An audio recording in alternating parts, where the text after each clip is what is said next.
ETF index mutual funds నేర్చుకుని stock మార్కెట్లో రాణించాలనుకుంటున్నారా? వెంటనే ఈ నెంబర్కి కాల్ చేయండి.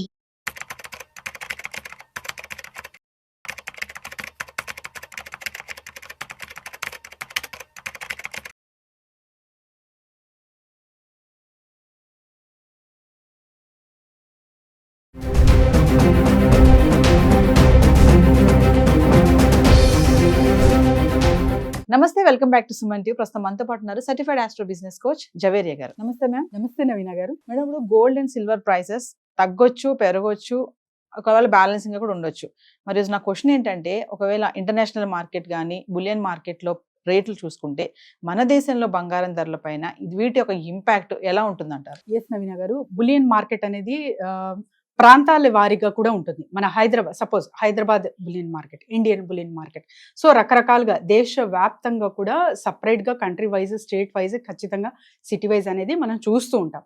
కానీ ఒక్క డెసిషన్ లండన్ బులియన్ మార్కెట్లో జరిగింది అంటే అది దాని అంటే ఆ డిటర్మినేషన్ అన్నమాట. సో దాని ప్రభావం ఖచ్చితంగా ఓవరాల్ వరల్డ్ మీద కూడా ఉంటుంది. ఇప్పుడు డాలర్ ఉంటుంది కదా మేడం, మనం డాలర్ గురించి మాట్లాడుకుంటున్నాం డైలీ. అంటే డాలర్ కనుక చేంజ్ అవుతూ ఉంటే ప్రైస్, దాని ఇంపాక్ట్ కూడా గోల్డ్ ప్రైస్ పైన చూపిస్తుంది అంటారా? డెఫినెట్లీ. ఎందుకంటే డాలర్ ఎప్పుడైతే మనకు స్ట్రాంగ్ ఉంటుందో అప్పుడు గోల్డ్ ప్రైస్ తగ్గముఖం పడుతుంది. ఇది అంటే మెన్షన్ చేసుకోవాలి ప్రతి ఒక్కరు. సో డాలర్ వీక్ అవ్వే ఛాన్సెస్ అండ్ తర్వాత వచ్చేసి డాలర్కి కాంపిటేటివ్గా గోల్డ్ మాత్రమే. డాలర్ వీక్ అవుతుంది అంటే అక్కడ గోల్డ్ హైక్ అవుతుంది అని అర్థం అనమాట. ఎందుకంటే ఓవరాల్గా స్టాక్ మార్కెట్ చూసుకుంటే డాలర్ ఎప్పుడైతే పెరుగుతుందో అప్పుడు గోల్డ్ మీద ఇన్వెస్ట్మెంట్ కన్నా కూడా అదర్ థింగ్స్ మీద చాలా వరకు స్టాక్స్ మీద ఇన్వెస్ట్మెంట్ పెట్టడం జరుగుతుంది సామాన్యంగా చూసుకుంటే ఇన్వెస్టర్స్. కానీ డాలర్ వీక్ అవుతుంది అంటే సెకండ్ థాట్ చేయకుండా కమోడిటీ మార్కెట్ వైపు చూస్తారనమాట. కమోడిటీ మార్కెట్ వైపు చూసినప్పుడు కమోడిటీస్ లో ద స్ట్రాంగెస్ట్ వచ్చేసి ఫస్ట్ వచ్చేసి గోల్డ్ అండ్ నెక్స్ట్ సిల్వర్ వస్తుంది. సో వీటిపైనే ఎక్కువ ఇన్వెస్ట్మెంట్ పెడతారు కాబట్టి సో దీని ప్రభావం డాలర్ ఫ్లక్చుయేషన్ అవ్వినప్పుడు గోల్డ్ మీద ఖచ్చితంగా ఉంటుంది. నవీన గారు, జవేరియా గారు, ఇప్పుడు 1,00,000 వరకు వెళ్ళిన 1,00,000 దాటింది అనుకోండి, అక్కడ వరకు వెళ్ళిన ధర ఒకసారి కింద పడడం చూసాం మనం. కింద అంటే 90 నుంచి 1,00,000 మధ్యలో ఊగిసలాడుతుంది అనుకోవచ్చు. మరి చూసుకుంటే నిన్న మనకి 24 క్యారెట్స్ 98,000 ఉంది, ఈ రోజు చూస్తే 99,000కి వచ్చింది. మరి 1,00,000కి వెళ్ళిపోతుందంటారా, లేదంటే మళ్ళీ ఢమాల్ మన కింద పడిపోయే ఛాన్సెస్ ఉన్నాయంటారా? సో నిన్న 22 క్యారెట్స్ ధర చూసుకుంటే మనకు 89,000 ఉందండి అండ్ ఇవాళ 90. కానీ 24 క్యారెట్స్ చూసుకుంటే మనకు 98 అండ్ ఇవాళ 99. సో ఆల్మోస్ట్ హైక్ అన్నది ఎక్కువ చూస్తున్నాము. సో అలాంటప్పుడు ఇంకా హైక్ అవే ఛాన్సెస్ ఉందా అంటే ఖచ్చితంగా ఉంటుంది. కానీ ఎప్పుడైతే ఇంటర్నేషనల్ మార్కెట్ అండ్ గ్లోబల్ ప్రభావం కూడా చూస్తూ ఉంటాము నవీన గారు. అండ్ తర్వాత వచ్చేసి వార్స్ ఎఫెక్ట్ కానివ్వండి, టారిఫ్ ఎఫెక్ట్ కానివ్వండి, అండ్ ఇంకా చెప్పుకొని వెళ్తూ ఉంటే స్థిరంగా ఎప్పుడైతే వరల్డ్ ఉంటుందో అప్పుడు ఖచ్చితంగా మనకు గోల్డ్ తగ్గముఖం పడుతుంది. సో ఎవ్రీథింగ్ మార్కెట్ కానివ్వండి, సిచ్యువేషన్స్ కానివ్వండి, ఇవన్నీ నార్మల్ అవ్వే కొద్దీ మనకు గోల్డ్ ప్రైస్ అనేది తగ్గముఖం పడుతుంది. కానీ ప్రస్తుతం చూస్తుంటే అది అవ్వే ఛాన్సెస్ ఉండదు. ఎందుకంటే నిన్న కొంచెం తగ్గింది, స్వల్పగా తగ్గింది అని చూస్తే ఇవాళ డబల్ రేట్ పెరిగే అవకాశం చాలా ఉన్నాయన్నమాట. అంటే ఫ్లక్చుయేషన్ కూడా ఇంత ఈ రేంజ్ లో జరుగుతుంది కాబట్టి తగ్గుతుంది ప్రస్తుతం అయితే ఊహించగలము, కానీ అది సాధ్యం కాదు అని కూడా చాలా మంది చెప్తున్నారు. అంటే మళ్ళీ అనుకోవచ్చు అంటారా, అమ్మో 1,00,000 అయిపోయింది బంగారం ధర, తులం 1,00,000 రూపాయలు అనే మాట. అంటే మనం అనుకున్న ఒక 2 months బ్యాకే అనుకుంటే 1,00,000 వరకు వెళ్ళినప్పుడు బంగారం తులం 1,00,000 అన్నాం కదా, మరి ఈరోజు 99,000 ఉంది, రేపడు 1,00,000 అనే అయిపోయే ఛాన్సెస్ ఉన్నాయంటే ఏం చెప్తారు ఒకసారి? 1,00,000 కాదు నవీన గారు, 1,25,000 వరకు కూడా వెళ్తుంది.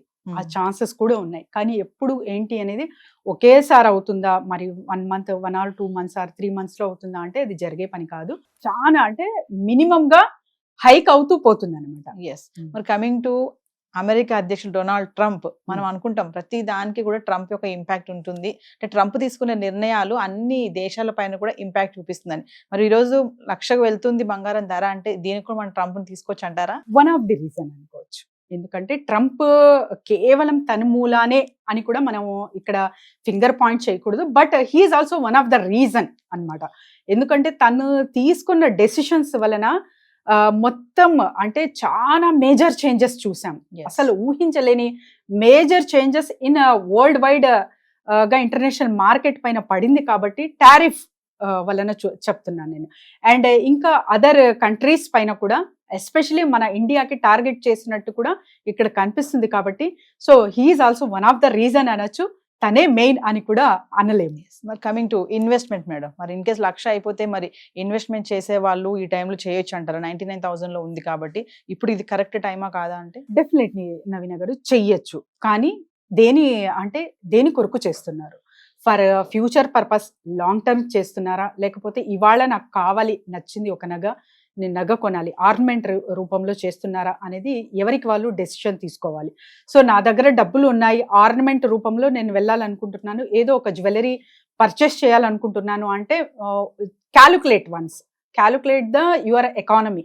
అంటే మంత్లీ బడ్జెట్ కావచ్చు, ఇయర్లీ కావచ్చు, ఒక ప్లానింగ్ అనేది ఉంటుంది కదా, దానిలో ఎంత పర్సెంటేజ్ మీరు కేటాయిస్తున్నారు అనేది ఎవరికి వాళ్ళు క్యాల్కులేషన్ అనేది చాలా ఇంపార్టెంట్. అది చేసుకొని కొనుగోలు చేసుకుంటే అసలు సమస్య ఉండదు. కానీ నేను అంటే ఇప్పుడే ఉన్న డబ్బంతా ఇందులోనే ఇన్వెస్ట్ చేయాలనుకుంటున్నాను అంటే that is not the correct thing. Zaveri గారు, మరి మిమ్మల్ని కాంటాక్ట్ చేయాలంటే బిజినెస్ ఐడియాస్ కోసం ఒకసారి డెఫినెట్లీ నవీన గారు కింద స్క్రోల్ అవుతున్న నంబర్కి కాంటాక్ట్ చేయొచ్చు. సో బిజినెస్ ఐడియాస్ కానివ్వండి, క్లాసెస్ రూపంలో కూడా మంత్లీ వన్స్ నిర్వహించబోతున్నాం కాబట్టి కింద స్క్రోల్ అవుతున్న నంబర్కి కాంటాక్ట్ చేస్తే team will guide them and personal appointments కూడా ఉంటాయి. నవీన గారు సరే, మాట్లాడుకుందాం మేడం. 1,00,000కి వెళ్ళిపోతుందా బంగారం ధర, లేదా 99 కింద దిగుతుందా అనేది రేపటి వీడియోలో కలుసు. Definitely. Thank you. Thank you.